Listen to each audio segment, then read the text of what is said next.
Hey everybody, this is Mark Sterneman with NetLaw, and today is February 8th of 2024, and we have made a lot of new enhancements to our NetLaw software, and I wanted to create a new video that walks you through how to complete these documents with the enhancements that have been made to our software. So a lot of it is the same, but a little bit is different, and we'll cover all of that today. So when you get into your NetLaw client account, on the left-hand side, we're going to play in the 4 tabs to the left: My Profile, Family and Contacts, Smart Guide Interviews, and My Files. And we always start from the top and work our way down. So this is your My Profile section. This is one of the first sections you'll see as you start to complete your estate plan. And of course, your My Profile is just that. It's your basic information about you.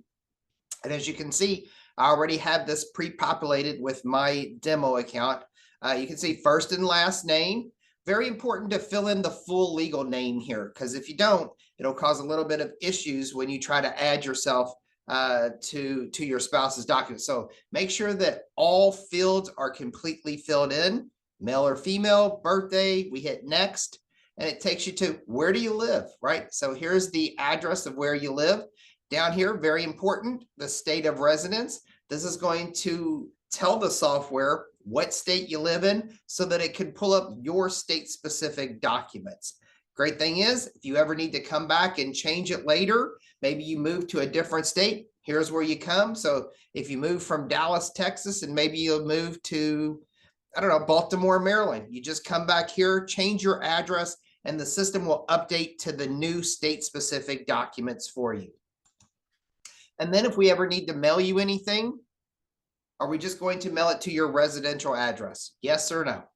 We hit finish, and it automatically takes us to the second tab here, Family and Contacts. Now, this is an important section because this is the section that is going to list everyone who is going to play a role in your documents, whether they're going to be your beneficiaries, maybe they're going to be your executors, your guardians, your trustees. And we'll see that as we go along. Real easy to add these people. So down here in the bottom right-hand corner, you see this little blue circle. We just click on that.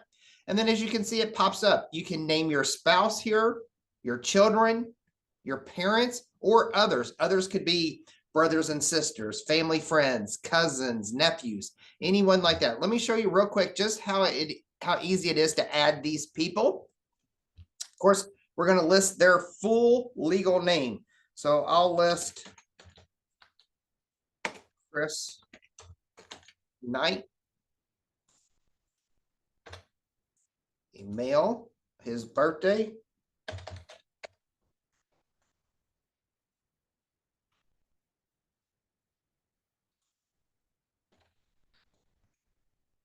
cousin, and where does he live?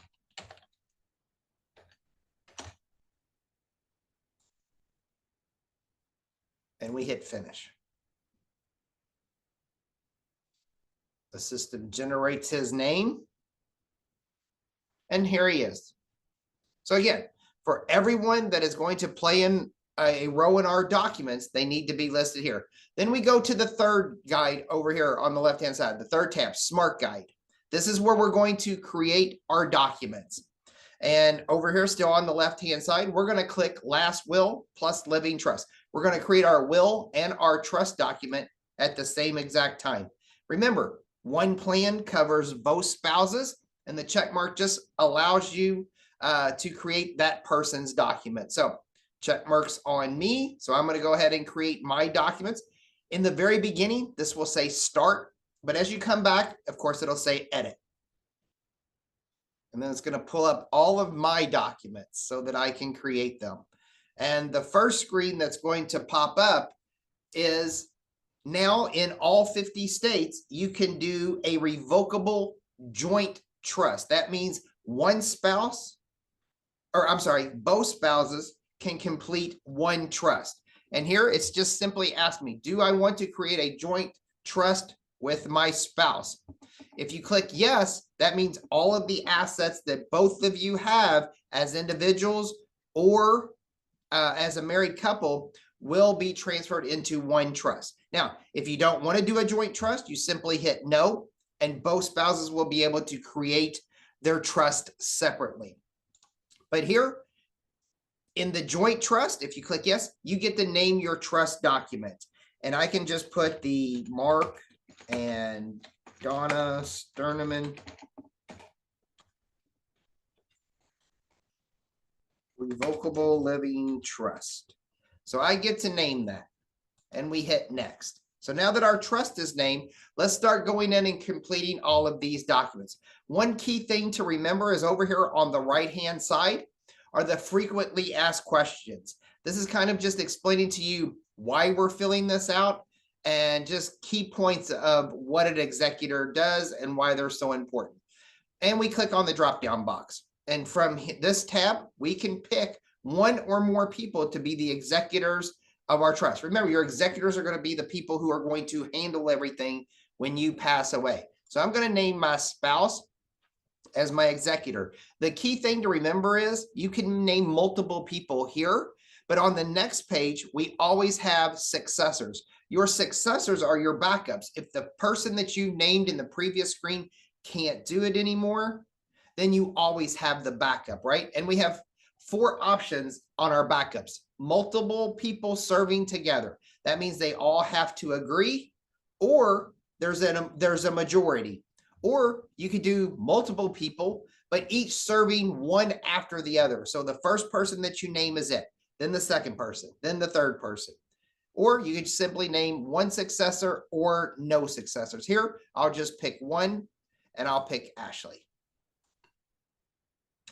For those that have children under the age of 18, if something happens to both spouses, who will have custody of your children? Remember, this has to be someone over the age of 18. So I'll say that Jacob will take care of my kids under the age of 18. And as always, successors. So I can name multiple people serving here. So I can name Ashley and Kevin. And we hit next. You are always the trustee of your account for as long as you're alive. Now that we're doing a joint trust, both spouses will serve as initial trustees. And again, you get to name your successors here. So you just click the add button. So when both Donna and I pass away, who will handle our trust? Remember, what do they do? Everything's over here. And again, we just hit the successor trustee, and we can list Ashley first. And then we hit add to name the second person, and it can be Jacob. And you can name as many people as you want here. Do you have any pets? Most people click no here, but if so, do you want to create a pet trust for the care of your pet? So we'll click no here. And this takes us right to the devise of our personal residence. Here's our address of what I put in the beginning in my profile section. And it's going to ask a simple question here. Ownership of the property. Does the property, is it owned by both me and my spouse? Or do I own it as an individual? Or does my spouse own it as an individual? So this is key because, you know, if we're doing a joint trust, remember, how's the deed of the property look right now? So we can put jointly owned.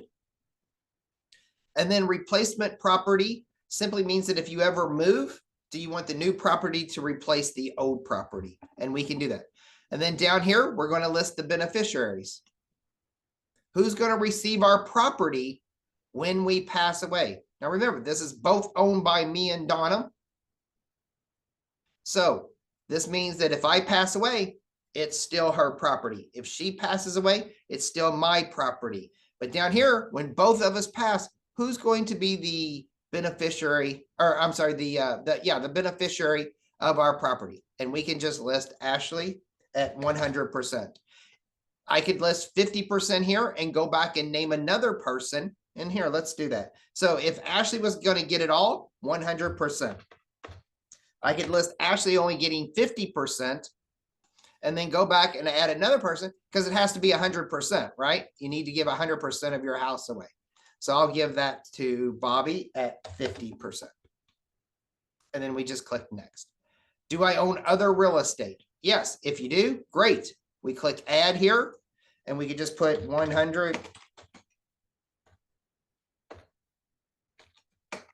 Bennett Street.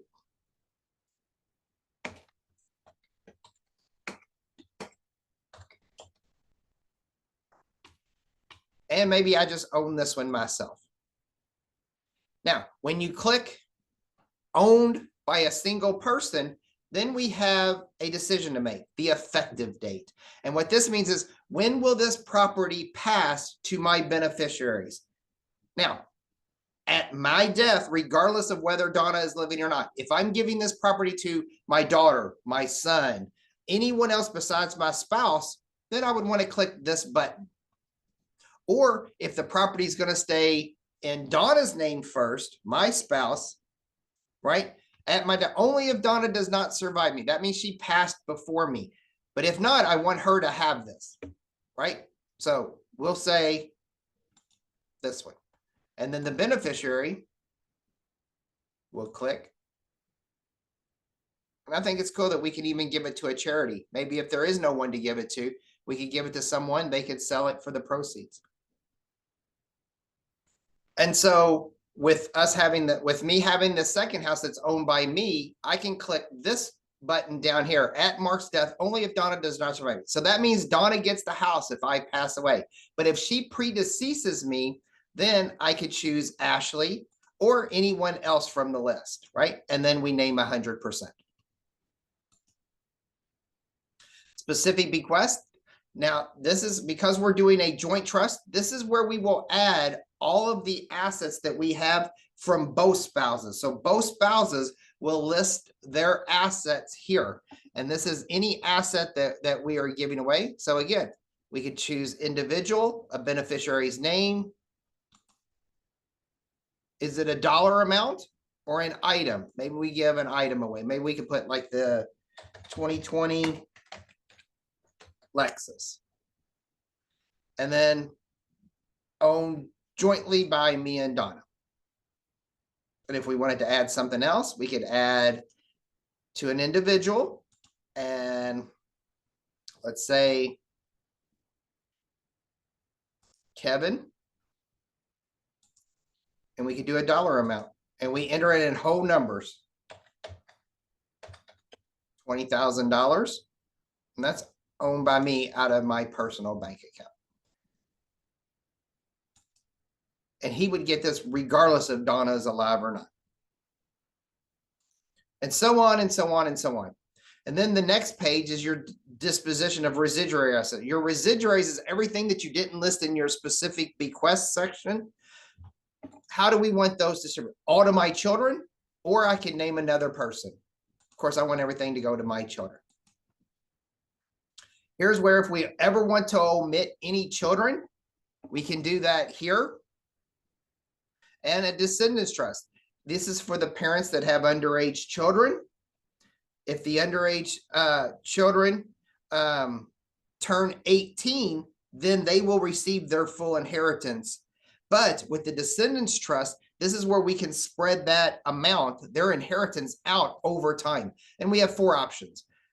To receive their inheritance, they would receive 1/3 at 25, half at 30, and the rest at 35. Or we have a half at 25 and half at 30, or all at 25, all at 21. So I like this one because it spreads it out to the maximum amount at age 35. And then ultimate disposition. This means that you outlived your spouse and your kids, and now you pass away. How do you want your assets to be distributed? We can do a 50-50 split between your heirs and your spouse's heirs. And heirs are usually your next closest living relative. Or we could name another person to receive everything, or we could name a charity. And we hit finish. You just created your last will and testament. And remember, this was a joint trust. So both you and your spouse have now created your joint trust together, but you have created your will. So to go back, we need to go ahead and just make sure that all the documents saved properly. We can go to My Files, and this is where all of your documents are listed. This is where you'll print them off and get them witnessed and notarized. Now remember, this is my demo account, so there's a lot of documents in here, but you'll only see 12 documents, 6 for you, 6 for your spouse. And we can go back to Smart Guide Interviews and click Last Will plus Living Trust again. And then we can choose your spouse and create his or her documents as well. So we can go to healthcare documents and we can run through those real quick. Your medical power of attorney is your healthcare surrogate. This is the person who's going to speak for you if you can't speak for yourself in the hospital. And of course, I named Donna here. And again, I could name other people as well. But remember, you always have your successors, your backups. So I could go one successor and name Kevin. Do I want to put any kind of limitation on the agent's authority? I don't, but you can. And again, what does that mean? Over here on the right-hand side. Your HIPAA authorization allows someone to see your medical charts. So I'll always choose my spouse. You can choose whoever you want. But again, we always have the backups as well. So we can name multiple people serving together or one successor. I'll just name one. And if I ever go see a psychiatrist, do I want to include the psychotherapy notes? You can have 2 options, yes or no.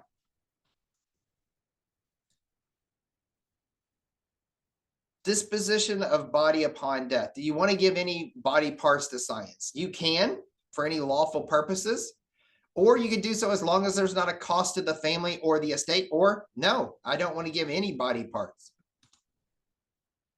And then we hit finish. We just created our healthcare documents.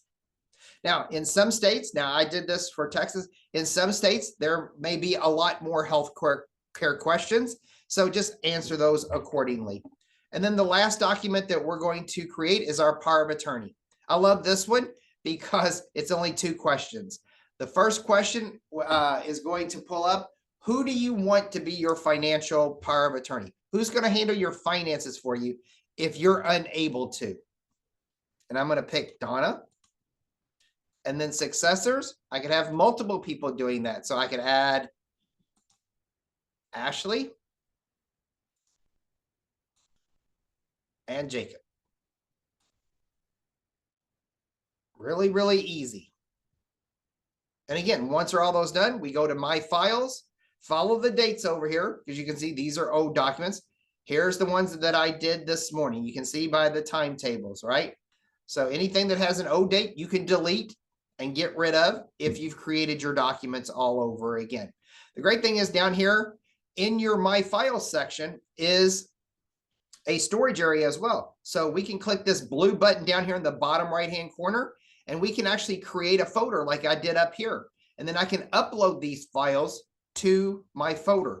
So I have a signed and notarized estate planning documents. That's where all of my signed and notarized ones are, right? And then we even have a tax folder, but you can make it for anything, pictures, videos, anything like that. Any important documents, you can create a folder for and save it all here. Again, you have the ability to go in and change these documents at any time. You can just go up to your My Profile section. If you ever need to change your address, your family and contacts, if we want to delete someone, we can just hit the little delete button. Delete Chris Knight. Let's delete him. He's gone. We can always come back and add people later. And you can always go to your Smart Guide Interviews to go back to your documents and take people out, add new people in, add properties in, add assets in, take assets out, whatever you need to do. You have unlimited access to your account. I hope this was very helpful. Again, if you have any questions at all, please reach out to us. The best way to get a hold of us is this chat bar right here. If you click this chat bar, you can talk to one of our representatives. And if needed, they can even turn that chat into a video call so that we can see your screen to help you in any way possible. Or you can always reach out to us via phone, 888-604-4789. I hope this was very helpful. And again, we really appreciate you being a NetLaw customer. And as always, if you need us, please reach out to us. Thank you so much and have a great day.